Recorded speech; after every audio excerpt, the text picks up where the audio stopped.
A very big congratulations and thank you to woke Africans. If you are African, you are woke, like you have woken up from this religious spell. Congratulations. A very big congratulations to you. You don't know what you have done for yourself. In fact, you see on Sundays, when they have left to their different slaughterhouses, please use these days to appreciate yourself. Cook your best meal. Eat. Sit down and start calling yourself different names, as in start praising yourself. Sit down and start praising yourself. Tubonwegafa, Odogu. Praise yourself because it's not easy. It is not easy to wake up from this religious spell. See, I used to think that it's very easy. Common sense, but it's not easy. Honor your ancestors. They are within you. As you are eating that your best meal, you are honoring your ancestors. As you are praising yourself, calling yourself big names, you are honoring your ancestors because they are within. They are your pineal gland. That's your common sense. They were here before you. They are your instincts. They're your instincts that direct you, yeah? They are your instincts. That instincts are your ancestors. So, Biko, every Sunday when they have left their slaughterhouses, praise and appreciate yourself. Odirizi. See, you see the way that Nigerians are just pouring their emotions and saying different things about this documentary on TB Joshua. You will see a lot of people saying, why didn't they speak up when he was alive? The ones that are speaking up now, what have you done about it?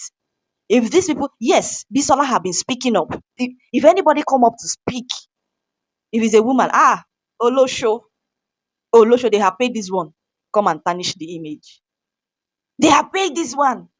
Olosho, all the ones that are speaking up, what have you done about it? Religion. You can appreciate yourself. It's not easy. Appreciate yourself. It is not easy. You see, at this point, either no buy, either in fake in home buy, it's still there. Baba still there. Baba is alive. TB Joshua is alive. He is very much alive. That man has so much money. That man has so much money. You see the time that they said he's the fourth richest pastor in the whole world. Upe, all his money is not accounted for. He has a bank in the Synagogue Church of All Nations, a place that he stock his money. It's from that place that they use money to run their expenses. The one that he put in the bank now just leads to where you want just keep for Nigerian bank. Money day Synagogue Church of All Nations. He has a room where he pack money. So if you remember that movie Face Off, now my brain they tell me saying I'm waiting the man do. He don't go do Face Off. You see the wife, Evelyn Balogun, she is not the mastermind of all this thing. She's an enabler. The way she pulled the crowd that she's pulling now and continue the business of TB Joshua, there's a TB Joshua behind the scene. IDAN never by IDAN is still very much alive. IDAN never by BBC. Of course, I know that you people are doing your investigation already. TB Joshua is alive. TB Joshua is alive. At this point, I have concluded that TB Joshua is alive. He is the mastermind behind Evelyn ministry. That ministry is going on. That crowd that you're saying, he is the one behind the scene doing it. Evelyn is not a mastermind. TB Joshua is the mastermind. She is just an enabler. For those of you that are woke, you do not know what you have done for yourself. You don't know the kind of great thing that you have done for yourself to be woke. Ndị a dị egwu. Ifụlọ ndị pastors anyị fa dị egwu. Ọ bụ na fa dị organs, fa na-ele ụmụaka.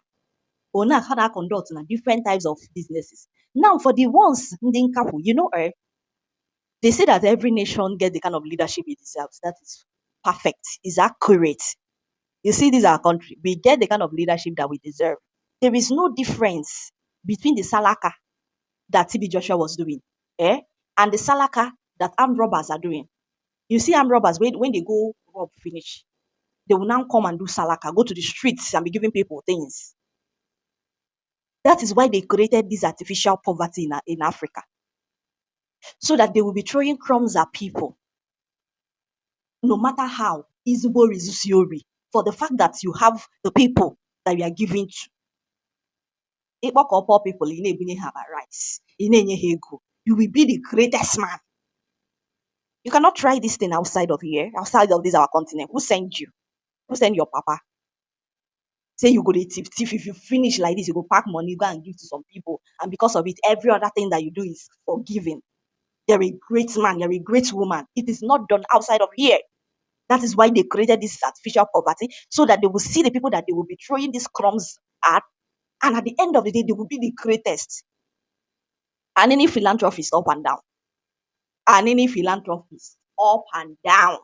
That's how in Nigeria. That is what we have in Africa. During the time of election, when I say Emilio Call was a philanthropist. He made so many people. Fuel went from 182 naira to 660 naira, and it's going to 1,200 naira. And any philanthropist, it doesn't matter. For the fact that he's giving back to the poor, no wahala, no persecution. The person will never be brought to book. Why not think about a system where everybody will be doing fine, where everybody will be equal, when you will be so stable that you do not need anybody to be throwing crumbs at you. You do not need anybody giving you bag of rice because you can afford to buy bags of rice. Why not build that system? Why? Why not? He's a philanthropist. He was giving to the poor. He's the greatest man. We get the kind of leadership that we deserve. For the fact that naina kapwa marry eh? They will always and apia yo no si so ha. Na apia ne remote to ayo no si so ha. Na run ayo no si so ha. Because I decide to go that noble I am use here. O man lolo. I na go wine. And any philanthropist. TB Joshua is alive. Somewhere. And of course, I need you people to understand that why BBC, why they're actually doing this documentary. It's not for you. It is for their people that are still there. Because Bisola and Mr. Agomo has been speaking for a very long time and nobody sent them. They don't send them. It's until these white people decided to speak up. That's when it became an interesting case. That is when it became an interesting case. That is when they have to look into it. And for the fact that there are people are still there, working. Yeah. Of course, I understand the narrative that Obo than Natibi Joshua Bonyocha, that Nahakali Mangu Warrior, Obuli is sent and now worship here. Yes, that's true. Obo no Onyocha, and he did things that benefit his people. Obo than na okay no ndioji no Onyocha, no ndioji, and he's doing all those things for the benefit of Ndiocha. He will become a saint. He will become a saint. And they will be worshiping him. Saint Joshua Diaso Yobala Yayo. They will honor and be worshiping him. That is how they do their own. Anything that you are doing, so like I said, and I will repeat it over and over again, investigate. You people should continue investigating. Just for the sake of your people that are still in SCOAN. Continue investigating, continue your investigation, because Ida is alive and he is the brain behind Evelyn Balogun. He's still the brain behind the synagogue. The wife is nothing but an enabler.